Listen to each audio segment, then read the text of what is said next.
It's the energy we are putting out there simply coming back to us due to magnetism. Being aware of our energy and protecting it is as important protecting ourselves from physical accidents and pain. Magnetism वाला concept है, जैसे आप feel करोगे वैसा आप attract करोगे, और इसकी अवेयरनेस होना बड़ा जरूरी है। फॉर दैट मैटर पूरे दिन के किसी भी टाइम में आपको जो फील हो रहा है ना, उसकी अवेयरनेस होना बहुत जरूरी है। थोड़ी देर के लिए शांत होकर के सोचो, why I am feeling low frequency में अपने आप को रखना उतना ही हानिकारक है जितना एक फिजिकल एक्सीडेंट या फिजिकल पेन में अपने आप को रखना। नहीं, आप ना एनालाइज करो कि आप ये लो फील क्यों कर रहे हो, रीजन क्या है।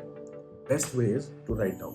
If there is a thought which is a negative thought, उसको आप लिख लो। अब आप सोचो ये थॉट आया तो वो लिखो, can you do anything about the thought, फिर वो लिखो। अगर आप कुछ कर सकते हो, सॉल्यूशंस लिखो, तो उस पर एक्ट करो, उस पर काम करो। हम क्या करते हैं, हम सोचते रहते हैं, दिमाग में वही थॉट चलता रहता है। ठीक है, आपके साथ कुछ पहले हुआ, वो आपके दिमाग में चल रहा है, अब आप उसको कुछ कर तो सकते नहीं। 55% थॉट्स जो है वो आपके पास से आते हैं और 45% थॉट्स जो है वो आपकी फ्यूचर की टेंशन को लेकर। इन दोनों का आप कुछ नहीं कर सकते। फ्यूचर के लिए आप प्लान कर सकते हो, प्लान करके पेपर पे लिख लो करना क्या है, स्टेप्स को। उसके आउटकम से आप परेशान हो रहे हो, उसको मत लिखो। आउटकम तो you have no idea what will come. Thought को एक्शन में कन्वर्ट करो। थॉट लिखा, थॉट के बाद उसके रीजंस लिखे, उसके एक्शन लिखे। अगर कुछ हो सकता है तो ठीक है, नहीं हो सकता है leave it till the time you find an action for it.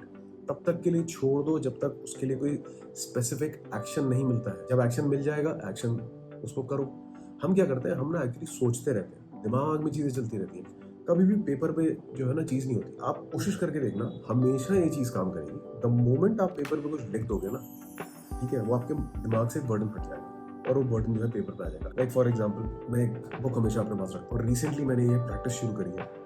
मुझे जो थॉट आता है ना, मैं इस पे लिखता हूँ। मैं कोई वीडियो देखता हूँ, मैं इस पे लिखता हूँ। मैं कुछ सुन रहा होता हूँ, मैं इस पे लिख देता हूँ। अब मैं लिखने के बाद में उसको पढ़ता हूँ और कोशिश करता हूँ ये देखने की कि इसमें से मेरे लिए क्या यूजफुल है और क्या नहीं है। जो यूजफुल है उसको अप्लाई करने की कोशिश करता हूँ। डिफिकल्ट होगा स्टार्टिंग में, सारी चीजें काम भी नहीं आएंगी, मगर it's a very simple activity to lay off the burden from your head. बहुत बहुत सिंपल एक्टिविटी है अपने दिमाग से वो कचरे को हटाने के लिए। देखो, बर्डन है ना यार।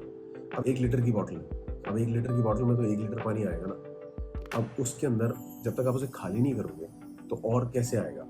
अब क्या है कि आप उसमें डाले जा रहे हो तो वो ओवरफ्लो हो रहा है। सेम हमारे थॉट्स के साथ होता है, हम ओवरफ्लो कर रहे हैं, ओवरफ्लो करने की वजह से हैंडल नहीं कर पाते, सब जगह थॉट्स बिखर जाते हैं। सो बहुत सिंपल प्रैक्टिस है, try it, do it, write down anything जो थॉट आता है, देखो क्या कर सकते हो। पास्ट का थॉट है, कुछ नहीं कर सकते, उसी टाइम कट कर दो। फ्यूचर का थॉट है, कुछ कर सकते हो, लिखो, डेट लिखो कब कर सकते हो। आउटकम पे फोकस नहीं करना है, जो आउटकम आएगा उसको नहीं देखना है, नहीं समझना, नहीं जानना। एक्शन क्या ले सकते हो वो लिखो। एक्शन इमीडिएटली क्या ले सकते हो वो लिख दो। कुछ दिनों बाद क्या ले सकते हो वो लिख दो। किससे बात करनी है उसके रिगार्डिंग वो लिख दो। जब ये आप सारी चीज़ें पेपर पे लिख दोगे तो आपका माइंड फ्री हो जाएगा and you will be let off and you will let go off that lower frequency. धीरे धीरे आप न्यूट्रल हो जाओगे और न्यूट्रल होते ही आप जो है अच्छे चीज़ों की तरफ आपका फोकस बढ़ना शुरू हो जाएगा, हायर फ्रीक्वेंसी की तरफ आप चलते जाओगे। सिंपल प्रोसेस है, कुछ हार्ड टास्क नहीं है। हाँ, मेहनत है, करना पड़ेगा। ये सोचते सोचते नहीं काम करना पड़ेगा, उसको लिख के उस पर काम करना पड़ेगा।